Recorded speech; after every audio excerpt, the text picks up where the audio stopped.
Welcome back. Today is the third of my series on the family of Abraham. I'm exploring the story of Abraham and his family from chapters 11 to 50 of the book of Genesis, seeing the way that this family has a tightly interwoven history and how we can learn about the different characters and the significance of the events by tracing some of the parallels and the ways in which they're juxtaposed against each other. Now, we're going to be looking at chapters 12 and 13 today, which concern Abraham's journey into the land of Canaan for the first time, his time in Egypt, and then his return to the land and separation from Lot. If you look at this chapter, these two chapters, you'll notice, if you're paying close attention, that they're structured in many respects as a grand chiasm. So a chiasm, as I've described on other occasions before, is a bookend structure where you have bookends coming in to a central section, and it enables you to have a unified narrative that is connected in its various parts. So if you look through this passage, you'll see promises and appearances of God to Abraham at the very beginning and at the end. We have going with Lot at the next stage, and then departing, separating from Lot after that. Then you have the description of the Canaanites being in the land, and then that's 12 verse 6, and then in 13 verse 7, the Canaanites and the Perizzites then dwelt in the land. That would seem to be repetitive. It doesn't seem to be necessary. We already know the Canaanites and Perizzites dwell in the land. But the fact it's repeated helps us to see that there is a chiastic structure, that there's this bookend structure being worked out. Then he goes to Bethel and to Ai, and pitches his tent with Bethel on the west and Ai on the east, and builds an altar there.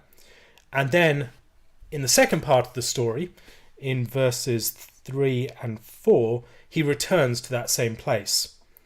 Then we have him journeying to the south at verse 9 of chapter 12, and then journeying to the south in verse 1 of chapter 13. Then we have him going to Egypt, departing from Egypt. We have him as he comes towards Egypt saying that Sarah is a beautiful woman. The Egyptians will see her, say it's his wife, take her, and that if she says that she is his sister, he'll be blessed for her sake. And that's exactly what we see in the next passage. So this whole passage is a unified text, and it parallels throughout its different parts. There are a number of important things that happen within the span of this passage, and to some extent the larger chiastic structure can alert us to that, but there's more going on here than the chiastic structure would show. It begins with a promise that's made to Abraham and a calling that's given to him. Get out of your country, from your kindred and from your father's house, to a land that I will show you. I will make you a great nation. I will bless you and make your name great, and you shall be a blessing. I will bless those who bless you, and I will curse him who curses you. And in you all the families of the earth shall be blessed. So as we saw last time, this plays off the background of the story of Babel, where the nations, the families of the earth, were scattered and they were judged, they were cursed on the basis of their sin. Whereas here, God is forming a nation through a blessing to be a blessing, to address the problem caused by Babel. He goes out with Lot. Again, as I mentioned last time, Lot at this point would seem to be Abram's natural heir. He's the one who is the son of his brother Haran, who has died, and Abram has taken him under his wing.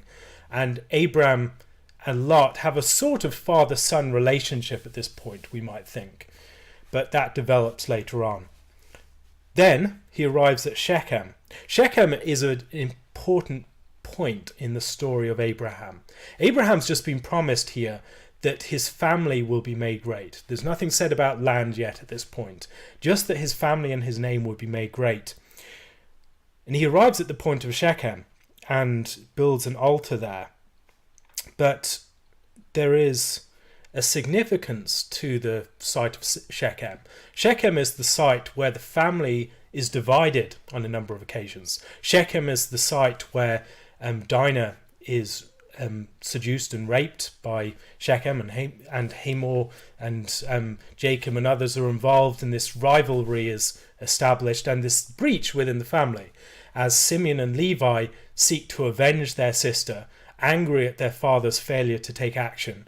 And there's a sense that they, as the brothers of Dinah, the other sons of Leah, and their sister, another daughter of Leah, is someone who's been mistreated badly, and their father has not acted. So there's a breach within the family, and Simeon and Levi suffer as a result of this. They're judged to some extent in the later blessing account in chapter 49.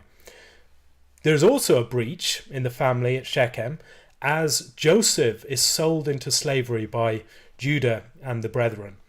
At Shechem, there's another breach in the family. And at Shechem, Rehoboam and the people are divided, and the northern kingdom and the southern kingdom go their different ways.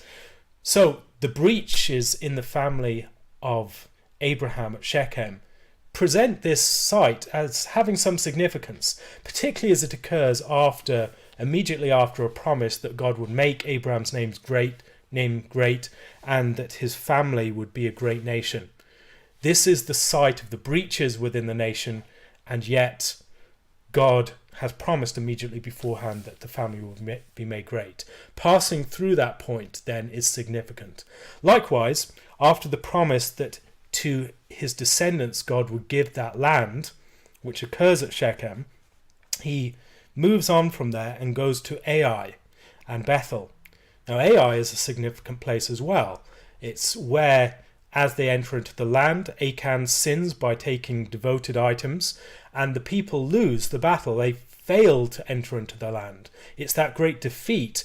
They've immediately won the battle of Jericho as they cross over the Jordan, but yet they lose at Ai. So it's their failure to enter into the land. And then there's another altar built at that site. So I think there's something going on here, that these sites are connected with the promises. Shechem with the divisions within the family, Ai with the failure or the entering into the land. So these two promises and these two sites seem to be connected together. This isn't original to me. This came from Rabbi David Foreman, who's very helpful on this passage. Now, they go then down to Egypt. There's a famine in the land, and as a result of the famine, they go down to Egypt to sojourn there. This is an interesting movement, particularly when you read this passage and you notice just how many similarities there are between this and the story later on of the Exodus. Israel goes into Egypt as a result of famine. They need bread, and so they go down into Egypt. They're taken into Egypt. They multiply there, and then there's a threat to the men and the women, presumably are presumed to be taken as wives, as the men are removed out of the way. So the baby boys are killed by Pharaoh, and he wants the women, presumably. Whereas what we see in this passage is something similar. There is a threat to Abraham's life. Now, many people, particularly in evangelical context, have this notion of Abraham as really being sinful here, just selling Sarai off and allowing her to suffer for his own private safety, individual well-being. That's not what's going on here, I don't think. Rather, Abraham's playing for time. He recognizes that he's going into a place where it's quite violent, he's not going to be safe, and he's not just an individual. As I noted last time, Abraham is probably surrounded with a sheikdom of at least 2,000 at this point. There is a significant number of people depending upon him for safety, and if he is removed out of the way, they will be killed. And so Sarai's beauty is a threat, because if she's taken in, and if he's seen as her husband, he is an obstacle to be removed by the people. And the Egyptians will kill him, take her, and destroy the people of his sheikdom. Now, to avoid that, he presents himself as her brother.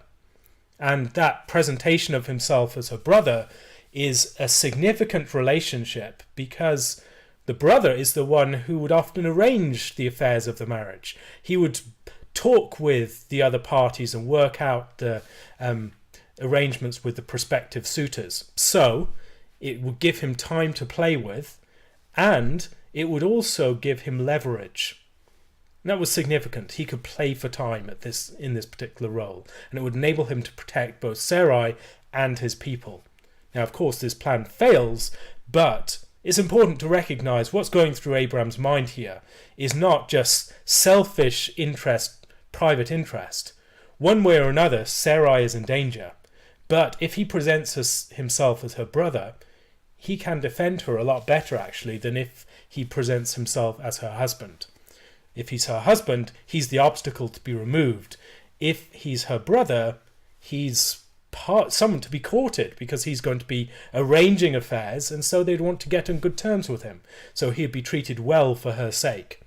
And that's exactly what we see. He predicts that he will be treated well for her sake, but what he does not predict is the fact that Pharaoh is the one who takes direct interest in Sarai. It's not just one of the other Egyptians. And so Pharaoh just takes Sarai into his house and then begins the courting process, as it were. That's the way the king would do it. And this is a concern, obviously. This was not something that Abram foresaw. It was not something that he had prepared for. God intervenes at this point. God intervenes by bringing plagues upon Pharaoh and his household.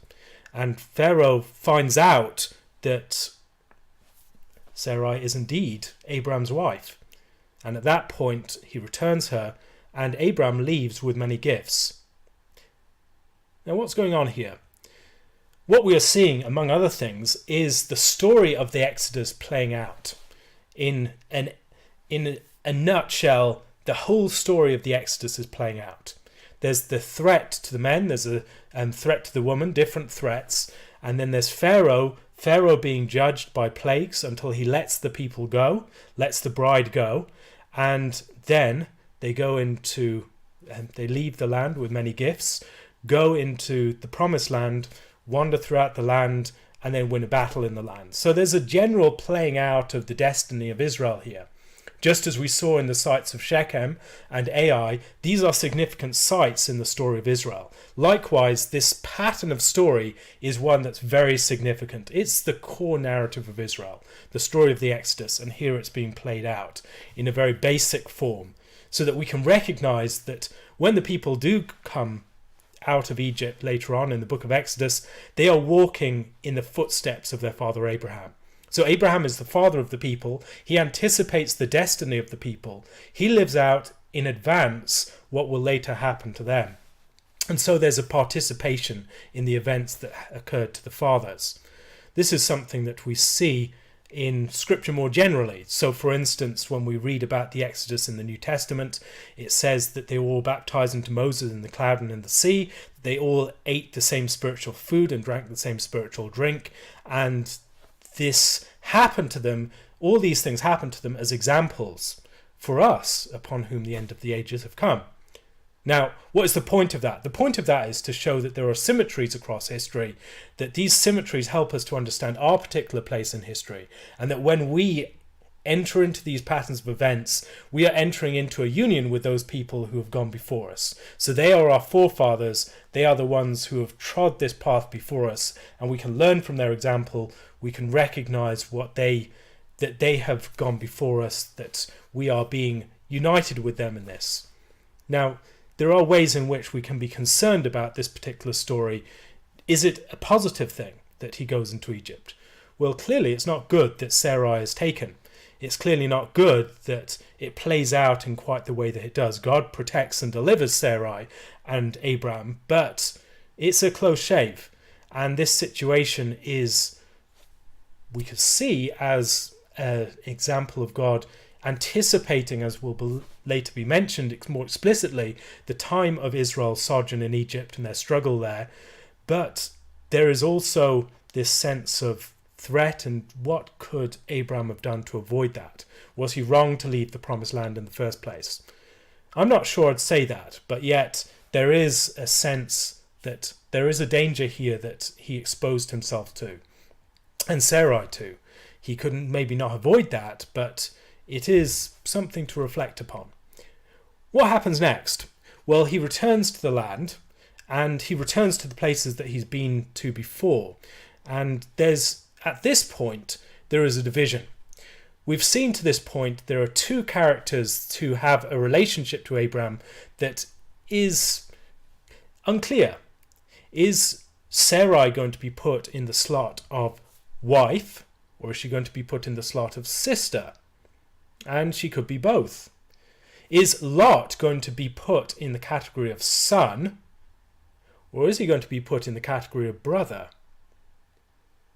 At the beginning of this narrative, when he leaves to go to Canaan with Lot, it would seem that Lot is in the category of son. He's the brother's son, and Abram has taken concern to uphold his brother's name, and yet Lot at the end divides. They both have great wealth, they both have great flocks, and they're competing with each other. They have to separate, so they go their own different ways. And this leads to separation, and Lot goes towards the land of Sodom, which is seen as incredibly wicked. And this movement in the direction of Sodom is in many ways a departure for Lot. Lot is someone who there's been a division now in the family. And this division is one that means that Lot can no longer be classed straightforwardly as son. He is not the one who is going to be the one through whom Abram's name is going to be made great. He's not the one who's going to be the one that establishes the nation of Abrams. And so there is the problem that is caused by that. Where is his descendant going to come from? And we'll see that later on. But at this point, we should register the existence of this particular crisis, that as Lot goes, something has changed. Now, Lot and Abram are in many respects seen together as a sort of diptych. As we look through the story of Genesis, what we'll notice, if we look carefully, is a series of characters who are juxtaposed with each other. Brothers, sisters, other characters who are related to each other in ways that help us to recognize salient features of each. It's not good, bad, straightforwardly. It can be characters that are both flawed, but are related to each other in ways that are significant in other respects.